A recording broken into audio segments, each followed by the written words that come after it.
Gold, trusted gold buyers. మీరు తాకట్టు పెట్టిన బంగారాన్ని విడిపించి ఈ రోజు ఉన్న మార్కెట్ ధరకు కొనబడను.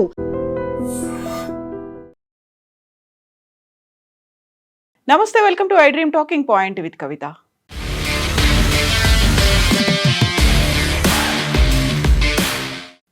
రెండు దశాబ్దాల క్రితం తెలుగు నటి ప్రత్యూష మరణం తెలుగు రాష్ట్రాల్లో సంచలనం కలిగించింది. దాదాపుగా 2 దశాబ్దాల తర్వాత సుప్రీంకోర్టు ఇప్పుడు నిందితుడు సిద్ధార్థ్ రెడ్డిని 4 వారాల గడువు విధించింది. లొంగిపొమ్మనేటువంటి మాట చెప్పింది. నటి ప్రత్యూష మృతి కేసులో నిందితుడు గుడిపల్లి సిద్ధార్థ్ రెడ్డికి సుప్రీంకోర్టులో చుక్కెదురైంది. హైకోర్టు విధించినటువంటి 2 ఏళ్ల శిక్షను సిద్ధార్థ్ రెడ్డి సుప్రీంకోర్టులో సవాల్ చేశారు. ప్రత్యూష తల్లి సరోజిని సైతం నిందితుడికి సరైన శిక్ష పడలేదని, శిక్షను పెంచాలి అనేటువంటి పిటిషన్ని గతంలోనే సుప్రీంకోర్టులో దాఖలు చేశారు. ఈ పిటిషన్లను విచారించినటువంటి సుప్రీంకోర్టు ధర్మాసనం హైకోర్టు సిద్ధార్థ్ రెడ్డికి విధించినటువంటి 2 ఏళ్ల శిక్షను సమర్థిస్తూ తుది తీర్పు వెలువరించింది. 4 వారాల్లో లొంగిపోవాలని సిద్ధార్థ్ రెడ్డిని ఆదేశించింది. బెయిల్ కోసం ఆయన వేసిన పిటిషన్స్ని కొట్టేసింది సుప్రీంకోర్టు. అయితే సుప్రీంకోర్టు తీర్పు పట్ల ప్రత్యూష తల్లి సరోజిని మాత్రం కోర్టు తీర్పును గౌరవిస్తానంటూనే సరైన న్యాయం జరగలేదనేటువంటి అసంతృప్తిని వ్యక్తం చేశారు. కేసులో రాష్ట్ర పోలీసులు, సిబిఐ విచారణ సరైన కోణంలో జరగలేదని, పోస్ట్ మార్టం రిపోర్టును పరిగణలోకి తీసుకోకపోవడంతో నిందితుడు పెద్ద శిక్షను తప్పించుకున్నారని ఆరోపించింది ప్రత్యూష తల్లి సరోజిని. మునుస్వామి పోస్ట్ మార్టం రిపోర్టులో ప్రత్యూషను ఒకరికంటే ఎక్కువ మంది లైంగిక దాడి చేసి హత్య చేసినట్లుగా పేర్కొన్నారని, న్యాయస్థానాలు మాత్రం త్రిసభ్య కమిటీ నివేదిక ఆధారంగానే విచారణ జరిపి తీర్పు వెలువరించారని సరోజిని ఆవేదన వ్యక్తం చేస్తున్నారు. ప్రత్యూష కేసులో సాక్ష్యాలను, ఆధారాలను మాయం చేశారని, సిబిఐ కూడా సరిగ్గా దర్యాప్తు చేయలేదనేటువంటి మాటను తను పదే పదే ప్రతిసారి చెప్తూ వస్తున్నారు. తన కూతురు ఒంటిపై ఉన్నటువంటి గాయాలను అసలే పట్టించుకోలేదనేటువంటి మాటని మరోసారి తను చెప్తున్నారు. ఈ కేసులో తనతో పాటుగా తన కూతురికి తను చేసినటువంటి పోరాటానికి న్యాయం జరగలేదు అనేటువంటి మాటతో పాటుగా నిందితుడి శిక్ష తగ్గించడంపై తాను సవాల్ చేశాననేటువంటి మాటను కూడా సరోజిని చెప్తున్నారు. యాక్చువల్గా అసలు కేసు ఏం జరిగింది, ఆ రోజు ఏమైంది అనే దానికి సంబంధించి డిఫరెంట్ వర్షన్స్ వినిపిస్తున్నప్పటికీ ఇప్పుడు సుప్రీంకోర్టులో వాదనకి వచ్చింది. ఆ తర్వాత తుది తీర్పుకు సంబంధించి త్రిసభ్య ధర్మాసనం, దాంతోపాటుగా వచ్చినటువంటి కమిటీ, వీటన్నిటి నేపథ్యంలో ఇప్పుడు ఉన్నటువంటి వర్షన్ ఏంటి, ఎందుకని సిద్ధార్థ్ రెడ్డిని 4 వారాల్లో లొంగిపోమ్మని సుప్రీంకోర్టు ఆదేశించింది, ఆ దానికి సంబంధించినటువంటి వివరాలు.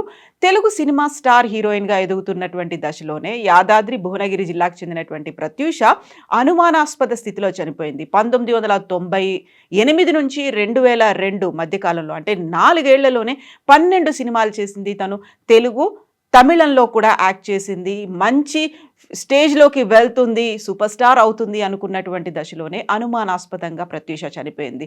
తను బెంగళూరుకు వెళ్తున్నాను, కన్నడ సినిమాలో సెలెక్ట్ అయ్యానని చెప్తూ వచ్చింది. ఆ తర్వాత జయం సినిమాలో తనను తేజ సెలెక్ట్ చేసుకున్నాడని చెప్పినప్పటికీ కూడా అక్కడే ఎఫెక్ట్ పడింది. తను మరణానికి కారణమైంది ఏంటి అనే దాని మీద మదర్ కూడా డిఫరెంట్ వర్షన్స్ అనేవి ఉన్నాయి. కాబట్టి యాక్చువల్గా ఆ రోజు అనుమానాస్పద స్థితిలో తను మరణించింది. సినిమాలు రాకముందే ప్రత్యూష తనతో పాటుగా ఇంటర్ చదువుతున్నటువంటి సిద్ధార్థ్ రెడ్డితో ప్రేమలో పడినట్లుగా అప్పట్లో కేసు విచారణలో వెలుగు చూశాయి కొన్ని అంశాలు. ఇంటర్ పూర్తయ్యాక ప్రత్యూష సినిమాల్లోకి వచ్చింది. సిద్ధార్థ్ రెడ్డి ఇంజనీరింగ్లో చేరాడు. 2002 ఫిబ్రవరి 23న సాయంత్రం 7:30 గంటల నుంచి 8 గంటల మధ్యలో వారిద్దరూ విషం తాగిన పరిస్థితుల్లో ఒక ప్రైవేట్ ఆసుపత్రిలో చేరినట్టుగా సమాచారం. ప్రత్యూష 24వ తేదీన చనిపోతే సిద్ధార్థ్ రెడ్డి మాత్రం ప్రాణాపాయం నుంచి తప్పించుకున్నారు. వారిద్దరూ తాగినటువంటి కూల్ డ్రింక్లో పురుగు మందు కలుపుకున్నట్లుగా పరీక్షల్లో గుర్తించారు.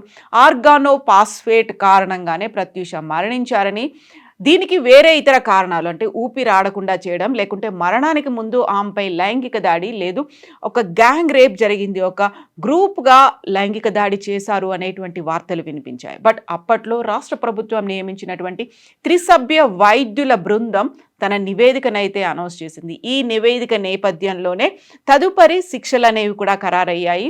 ఈ కేసులో దర్యాప్తు జరిపినటువంటి సిబిఐ నిందితుడిపై సెక్షన్ 306 అంటే ఆత్మహత్యకు ప్రేరేపించడంతో పాటుగా 309 ఆత్మహత్యకు యత్నించడం కింద ఛార్జ్ షీట్ను దాఖలు చేశారు. ఈ ప్రత్యూష మరణానికి సంబంధించినటువంటి ఈ కేసులో నిందితుడు సిద్ధార్థ్ రెడ్డికి హైదరాబాద్ మెట్రోపాలిటన్ సెషన్స్ జడ్జ్ 5 ఏళ్ల కఠిన కారాగార శిక్షతో పాటుగా 5,000 జరిమానాను విధిస్తూ 2004 ఫిబ్రవరి 23న తీర్పు ఇచ్చారు. అయితే ఈ తీర్పుపై సిద్ధార్థ్ రెడ్డిని హైకోర్టుని ఆశ్రయించారు. జైలు శిక్షను 2 ఏళ్లకు తగ్గించింది. దీంతో పాటుగా 5,000 ఉన్నటువంటి జరిమానాను 50,000కు పెంచారు. 2011 డిసెంబర్ 28న ఈ తీర్పును హైకోర్టు ఇచ్చింది. దీనిపై సిద్ధార్థ్ రెడ్డితో పాటుగా ప్రత్యూష తల్లి సరోజినీదేవి కూడా 2012లో సుప్రీంకోర్టులో అప్పీళ్లు విడివిడిగా దాఖలు చేశారు. సిబిఐ తరఫున సీనియర్ న్యాయవాది నచికేత జోషి వాదనలు వినిపించారు. కేసులో సాక్ష్యాధారాలన్నీ నిరూపితమయ్యాయని చెప్పారు. ప్రత్యూషను ఆత్మహత్య చేసుకోవడానికి ఉసిగొల్పినందుకు సెక్షన్ 302 కింద శిక్ష విధించాలని, అలా కాకపోతే ఇంకొక సెక్షన్ 306 కింద గరిష్ట శిక్ష విధించాలి అనేటువంటి వాదనలు నచికేత్ చేశారు. ఇద్దరూ కలిసి పురుగు మందు తీసుకున్నందువల్ల ఆత్మహత్యకు ఉసిగొల్పింది సిద్ధార్థ్ రెడ్డి అనేటువంటి అంశం ఉత్పన్నం కాదని సిద్ధార్థ్ రెడ్డి తరఫు న్యాయవాది నాగముత్తు నరసింహారెడ్డి వాదించారు. 2024 ఏళ్ల క్రితం చనిపోయినటువంటి ప్రత్యూష కేసులో హైకోర్టు వెలువరించిన తీర్పుపై 2 దశాబ్దాలకు పైగా నడుస్తున్న ఈ కేసులో జస్టిస్ మనోజ్ మిశ్రా, జస్టిస్ మన్మోహన్తో కూడినటువంటి ధర్మాసనం కీలకమైనటువంటి తీర్పును వెలువరించింది. సుప్రీంకోర్టులో 14 ఏళ్ల విచారణ అనంతరం తుది తీర్పు వెలువడింది.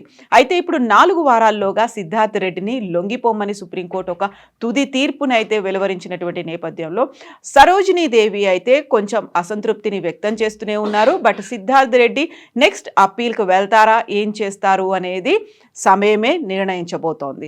మీరేమనుకుంటున్నారు? ఓవరాల్గా ఈ ప్రత్యూష ఎంటైర్ ఎపిసోడ్లో 2 దశాబ్దాల తర్వాత న్యాయం జరిగిందని అనుకుంటున్నారా, లేకుంటే ఇందులో గతంలోనే వినిపించినట్టుగా రాజకీయ ఒత్తిళ్లున్నాయి, పోలీసు అధికారుల ఒత్తిళ్లు ప్రమేయం కూడా ఉంది, దీన్ని కేసును పక్కదారి పట్టించే ప్రయత్నం చేస్తున్నారు అని గతంలో వార్తలు, విశ్లేషణలు, తర్వాత తల్లి సరోజిని దేవి చేసినటువంటి ఆరోపణలు, వీటన్నిటి నేపథ్యంలో ఈరోజు సుప్రీంకోర్టు ఇచ్చినటువంటి తుది తీర్పు ఎలా ఉందని మీరు భావిస్తున్నారో కామెంట్స్ రూపంలో తెలియజేయండి.